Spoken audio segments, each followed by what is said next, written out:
and I respect him a lot, and I look at him as my brother. But he reached out a few days ago, late at night. I didn't get the text the next morning, and he said, "Hey man, I need to talk to you." He's like, "I'm okay, but I need to talk to you." And we were able to get on the phone that next day, and he confided that he had been struggling. He had a what he called a breakdown. Um, 2019 was a really hard year. His dad became very sick and almost died. He had all these moving parts and um, family things and life things and holidays. Like all these things just pile on top of each other sometimes. And he had a breakdown. He couldn't sleep. He was having very strong negative thoughts and emotions. And what he said basically, he had a breakdown. He's been struggling or suffering really from anxiety and depression for a long time, and it just finally snapped. And it took me back. It took me back to a time when I had been there too myself, when I was broken and I was crying on the floor, and Jessica comes home for no reason. And Jessica comes home and says, "What is wrong? What is wrong with you? You need to get some help." And that push pushed me to get the help I needed.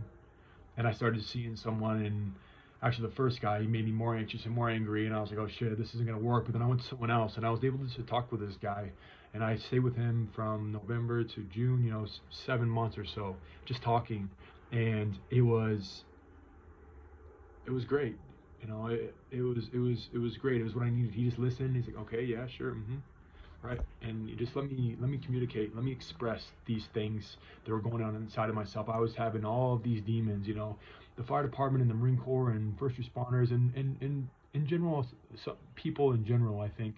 But life can be hard, man, and you see some shit. Like, not everyone is okay after seeing someone's brains hanging out of their head. It's not a normal thing to see. And or a child being hurt, or seeing the sort of things that people in the military and first responders see, you know, and it's so prevalent through our society. And I don't know if people know this, but the vast majority of calls that the fire department goes on, the first responders go on, the vast majority of 911 calls are mental health in nature, ranging from drunks and addicts in the streets to suicides and overdoses in people's homes. And it's crazy. It's in my eyes, it's eating America from the inside out, and it's something that needs to be addressed, or it's going to be what rots America from the inside out. And I'll perhaps talk about that another time, because I see this country in a whole nother light. But back to my buddy, he was struggling with something that many people struggle with, that I struggled with myself.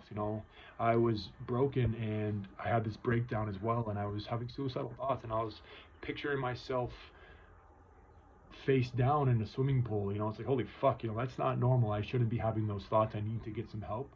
And um, it took me back, and I feel for this. I feel for this guy, man. He's not just a guy. He's my brother, and I want to be there to support him. Um, but it's important to recognize that feeling of being rock bottom or breaking down can also be the greatest gift, because we get these messages, right? We get these messages in the form of thoughts. Thoughts are like action potentials in your brain, right? They're just coming through, and sometimes they're not very pleasant. And we all battle with that. It's silly to try to avoid that, but some more than others. And some people have seen some shit, and they're in that fight or flight response, and they can't shut it off, and so they're thinking life or death all the time. It's hard to shut it off, but it's possible. But either way, when you're in those moments and you're struggling, and no one is around you that you can connect with, and all your brothers and sisters and your family is spread out throughout the country, and you have no one to connect with, it can be easy to get lost in those thoughts. And if you're not expressing yourself and getting those things off of your chest, those messages are going to come back, and they're going to get louder and louder and louder, and then they turn into really dark things. And those messages turn into anxiety. That is how anxiety manifests. Anxiety doesn't create negative thoughts. Negative thoughts, anxious thoughts, create anxiety. It's a cycle, but one comes before the other. And if unaddressed, anxiety will manifest as depression. When you are feeling sad and hopeless for no really good reason, it's because you haven't been listening to those lessons and your fucking soul is dying. Inside you are dying because you are not listening to these clear as day messages that say you need to make some changes. You need to take action. Action is the greatest adversary of adversity. It's the greatest adversary of anxiety. You have to take action through these things, but sometimes you have to hit rock bottom to realize that it's time to take that action.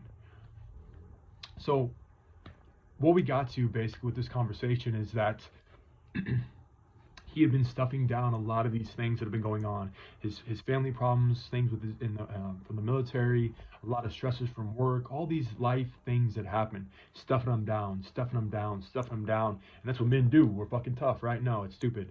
Like, we are humans, actually, all of us. And we all have these sort of needs that we have to have met, or we are going to suffer, period. And by suffering, I mean anxiety, depression, all of these sort of things. Or maybe we'll distract ourselves by drinking or fucking sit in front of the TV for hours on end and acting like these things aren't happening, even though they're in the back of our mind, they're screaming, do something, do something, do something, right? So either way, there comes a point in time when you realize that you have to make some changes, and he realized that.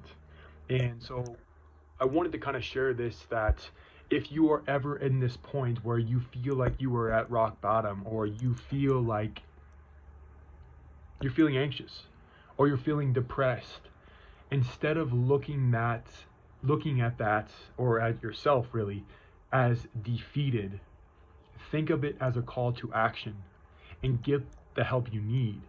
Like, specifically what you need to do if you are feeling anxious: energy in motion, emotion. Emotions are energy in motion. Boom. I should make a song about it. You gotta get that shit out of you, whether you're a guy or a girl or a, probably not, I don't think dogs do. I think dogs are always just happy. But either way, you just gotta get that shit out. And so what we came to is you need to communicate, connect with people that give a shit about you. Reach out to your brothers. Fucking give me a call. I don't care, man. Just give me a call and we'll talk about it. And I'll ask you some questions. We'll get you to think about it in a different way. Get help with a psychologist. Talk to someone that wants to listen. Or if you are not to that point yet, start journaling. Write out, express what is in your mind so you can get clear of it, clear on it. We have 40 to 80,000 thoughts a day, right? You are not your thoughts. So just throw that in the world. I don't know if that makes any sense to some people, maybe it does, but we can get lost in those motherfuckers, and it can be hard to back off the wheel. But you're not your thoughts, right? So if your thoughts are all jumbled and they're not doing anything for you that's productive, that's good, get them on paper, get them out in the world. It's okay to be human. It's okay to feel these negative emotions and get them out there. So I just want to offer that if you are struggling with something, use it as a call to action. Get the help you need and express the things that are going on. Listen to those signals and get them out, because you are human and you feel too. And it's important you recognize that it's okay to get help. It's okay to be sad. It's okay to feel stressed, but it's not okay to let that sadness or that stress consume you and push it down and push it down and push it down and act like nothing is happening, because you're a human and it's okay. So I love you guys, and I hope that you take something away from this and that you are able to find the courage, the strength you need to rise up from the floor and use that pain that you're experiencing in your life as power and use it to push you forward.